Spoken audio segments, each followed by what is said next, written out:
Hey, what's going on, guys? Welcome back. Today, I'm going to be doing a side-by-side stage analysis video. My buddy Jim and I ran a stage together earlier this year, and we both managed to get first and third person footage on this stage. This match, Jim made B-class, I made master class. So we thought it would be interesting to do a side-by-side analysis between a B-class shooter and a master class shooter so we could see what the big inefficiencies in his performance are. So what we'll do is we'll watch his footage, then we'll watch my footage, and then we'll watch some side-by-side footage and kind of break it down step by step. So let's watch Jim's run first. Bye.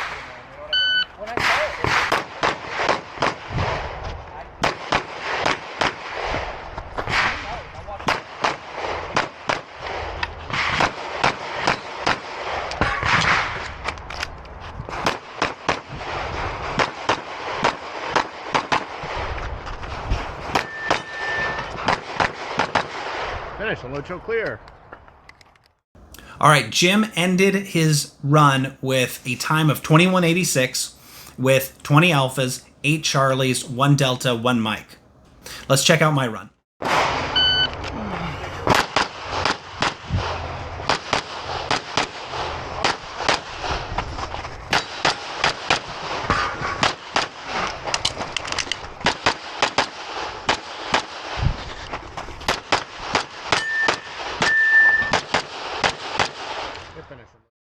Okay, so before we continue, I went ahead and did a mock-up diagram from memory on what the stage was like to give you guys a bird's eye view of what it is that we're trying to accomplish here.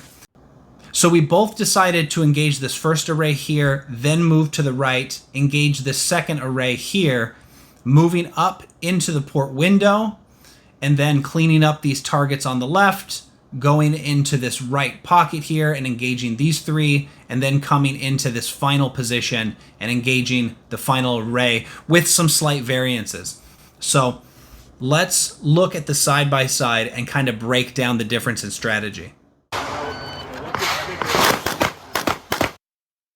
So right here, I think it's important to point out that we both backed out of that first position, but I backed out a little bit more aggressively than Jim. And then you'll notice here, I'm all the way in this corner, and Jim's maybe 2.5, 3 feet in front of that corner. As a result of that, Jim has to lean a little bit more to get the targets that we're trying to aim at. And now he's off balance, right? He's got 1 foot in the air. That's a hard position to get out of without a drop step. You basically have to drop your weight down and then shift over in order to accelerate out of that position. So right off the rip here, Jim's put himself in a tough position to get out of.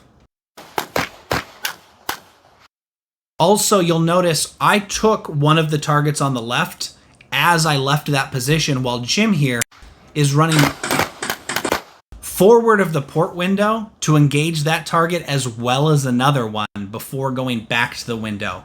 I engaged one of those targets, went into the window, cleared that array, came out and got that other one that's next to the target he's shooting at now. So I'm already around the corner, and Jim has to get back into the window to finish that array up. Afterwards, Jim flubs his reload a little bit and then decides to go to the left into that corner to engage one of the targets that are obvious there.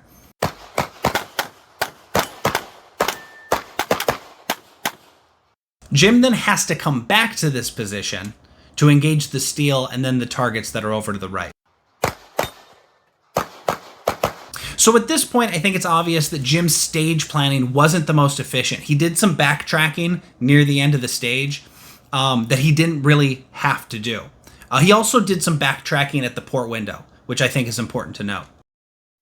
So here's some side-by-side first-person perspective, which I think will also kind of help make it a clearer picture. Our initial draw and transitions are pretty similar, and I think that's important to point out. Jim's shooting ability isn't necessarily what's causing the problem here. It's Really what it's about is efficiency of the stage itself and making sure that you're not wasting a lot of movement. Now you can see this target right here. I can take this on the move. That's maybe 10 yards away. I'm pretty comfortable taking that on the move, accepting that I may get a Charlie or two. So when you can be aggressive, you should be aggressive. Jim wanted to get a steadier shot, and then he's got to shift around this wall here to get that second target, and then backtrack like a good 4 steps into that window that I'm already at.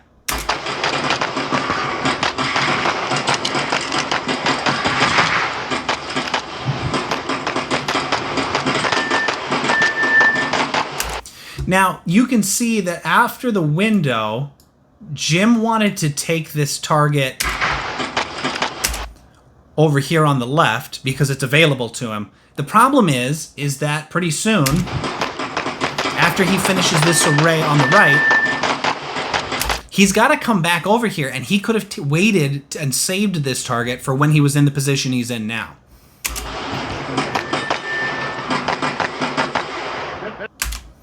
And so finally, comparing scores side by side, you'll see that I had a time of 1884 to his 2186. So I'm about 3 seconds faster than him. Other than that, and his mic, our scores are pretty similar. So I've got 22 alphas, 7 charlies, 1 delta. He's got 20 alphas, 8 charlies, 1 delta. The 2 alphas that I have over him, he has a charlie and a mic. The mic really cost him, but I think the 3 seconds is the real deciding factor here. If I were to give Jim advice, it would be more efficient in your stage. If you can save targets so that you don't have to backtrack or move to the same array more than once, do that. Work on your shooting, work on your reloads. Be willing to be aggressive and move and shoot at the same time on certain targets based on your ability, right? So if you're not comfortable doing that and you have to stop and stabilize to shoot a target, do so, but that should be something that you're working on. That being said, if you guys have anything that you saw that you think either of us could work on, please let us know. And if you have any questions, I would love to hear them in the comments. I always check my comments and I try and respond as quick as I can. So I would love to hear some feedback. Other than that, thanks guys, and we'll see you next time.